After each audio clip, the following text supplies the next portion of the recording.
was a global fighter for the benefits of TAFISA. Unfortunately, he died very young, or rather young, these days, 2 years ago, which was a great loss for our organization. Our family, so to say, consists of different organizations. First of all, of course, our members. By now, and I should say, the idea to promote sport for all and now physical activities, this is very important to note that there is a shift of wording worldwide. Not that much maybe in Germany or in other West European countries, but from our perspective we can say that the semantic of physical activity is in the process of replacing the term sport for all, since it is in the sense of public health much broader and offers even more opportunities to include activities. So we have to bear this in mind. And if we say that the idea of promoting sport for all and physical activity started in the beginning of the 70s in Europe, we can now say, and those figures have to be modified, that the idea of sport for all by now has spread all over the world. We can say that in the process that science has been succeeding in proving that physical activity, not just for health, but also for integration, for voluntarism and so on, does have benefit for the physical health and the well-being of people.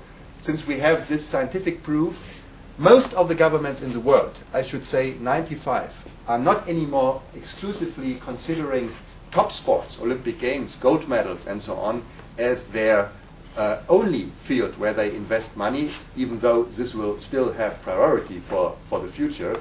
But most of the governments do not just have a political will to support sport for all and physical activity programs, but also they are giving budgets. And this is also why we have some backwind for TAFISA when it comes to getting new members and starting new programs. This idea by now has been spread and has been established worldwide. And who are our members? They are the leading sport federations or sport for all federations in a country. So in many ways we have national sport federations, like in Germany, the German Olympic Sport Federation. We have national sport for all councils. We have about 30-35 national Olympic committees, because in some continents we do not have this diversified structure of sport like in Finland or in Germany or in Great Britain. It is the National Olympic Committee which is in charge of all types of sports, for example in Africa, in Latin America and so on. So we have quite some National Olympic committees. But it's also interesting to note that we not only have non-governmental organizations as our members, but also governmental organizations like sport ministries. Eva Suszka, for example, is a good example as a representative of the Polish Ministry of Tourism and Sports, but we also have universities. And we have international operating sport for all federations, which apparently is a big opportunity for TAFISA to add value to what we are doing. I've been referring to the aspect of regionalization.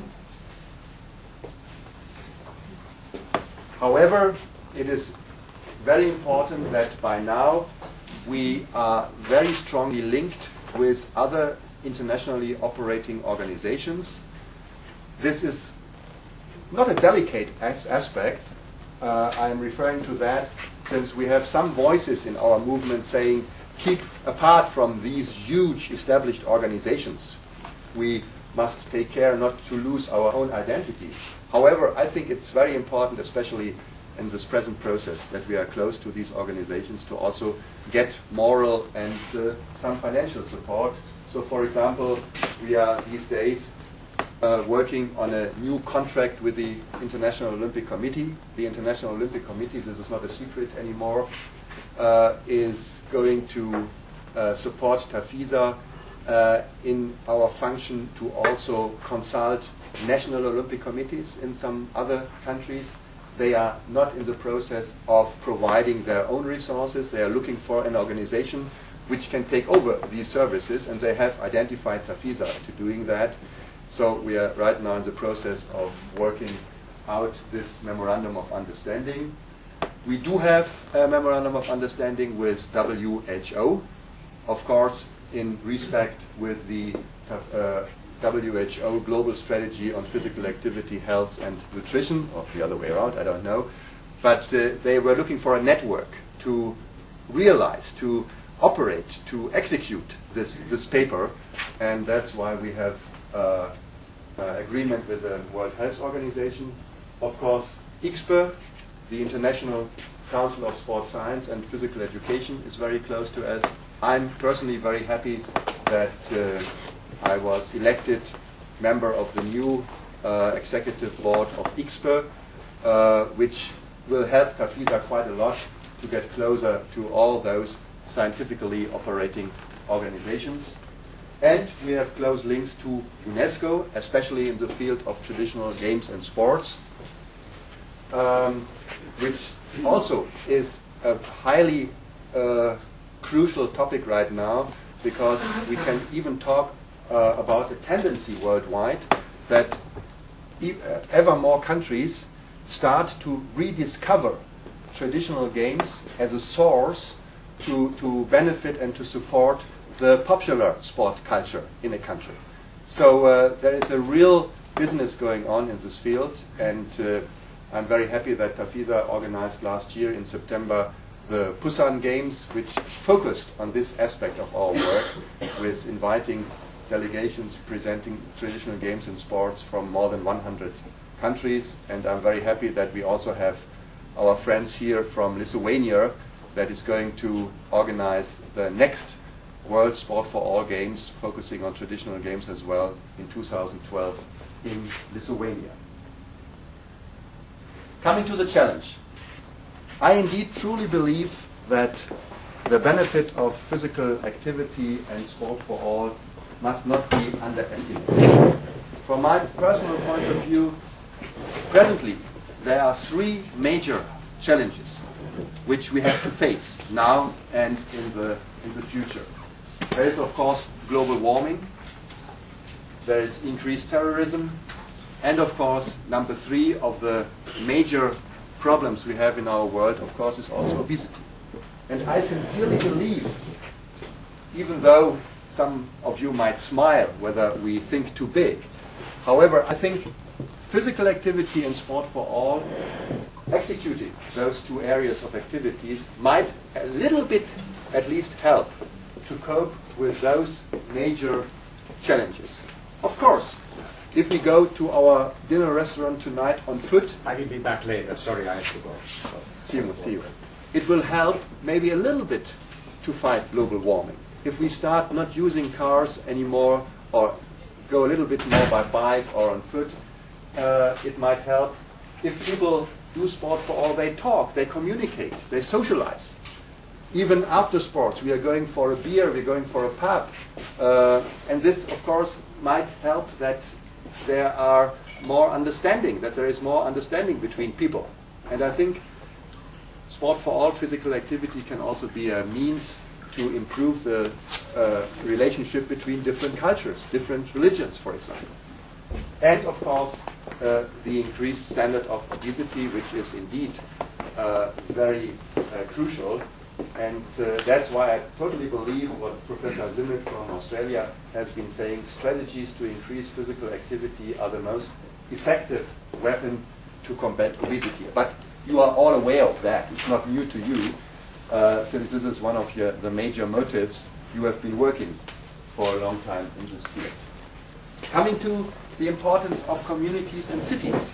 For me, this was very striking when I got some papers also from, I guess from Liverpool, which clearly stated that there is this clear trend to urbanization. I wouldn't have expected that it is so strong. For example, one point of view, we have to bear in mind that during the next 35 years, the world's population will double to 9.2 billion people all over the world. But the important thing in this respect is that in 1800, when our countries were more or less rural countries, agricultural countries, only 2% of the population live in cities. Today, already 50% live in metropolitans, and there will be a clear tendency that already in 2050, about 70% or more will live in cities. That's why, from our point of view, it is so important to concentrate on focus on community programs, because there will be some sort of a bottleneck which helps us to get in touch with people. And every day, the urban population, especially in other parts of the world, will increase of at least 200,000. And one of the consequences that we will be getting more and more, how do you say in English, mega cities, metropolitans, growing together of other places. And even today, this was quite striking to me, we do have 25 mega cities with more than 10 million people living there, with, of course, Tokyo as the biggest city in the world with 35 million inhabitants. I think this is important to know when to understand that we should in future also concentrate on cities.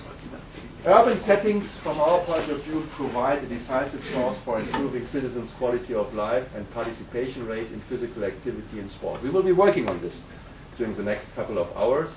There is indeed a trend toward urbanization around the world. There is at the same time a growing trend toward physical inactivity. And I think from the social point of view, I can only talk about Frankfurt, where we are located. There is a tendency of fragmentation, not the other way around, that certain communities form their own part of a city instead of partnership programs of bringing people together, especially in sport. We will see later on